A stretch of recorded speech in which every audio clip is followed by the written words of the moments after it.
ने अपने बाप को मार दिया और अपनी माँ से शादी कर ली। Hello guys, today I'm going to talk about one of the most controversial ideas of 20th century, Oedipus complex, which was given by Sigmund Freud. Sigmund Freud एक न्यूरोलॉजिस्ट जिसने बात की इंसानों के दिमाग के बारे में, ह्यूमन माइंड के बारे में, हिडन डिजायर्स के बारे में, छुपी हुई इच्छाओं के बारे में।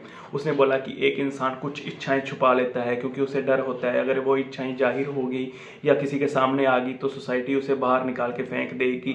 उन चीज़ों के बारे में बात की जिन्हें टैबू माना जाता है, तो वो उन इच्छाओं को दबा लेता है। तो उसमें से एक आइडिया था इडिपस कम्प्लेक्स। सिगमंड फ्रॉइड ने बताया कि एक मेल चाइल्ड, एक लड़का जो 3 से 6 साल की स्टेज में होता है, तो उसे अपने मदर के प्रति एक अट्रैक्शन पैदा होने लग जाती है। वहीं वो अपने बाप को अपना दुश्मन समझने लग जाता है, अपने फादर को अपना दुश्मन समझता है और एक कॉम्पिटिटर समझने लग जाता है।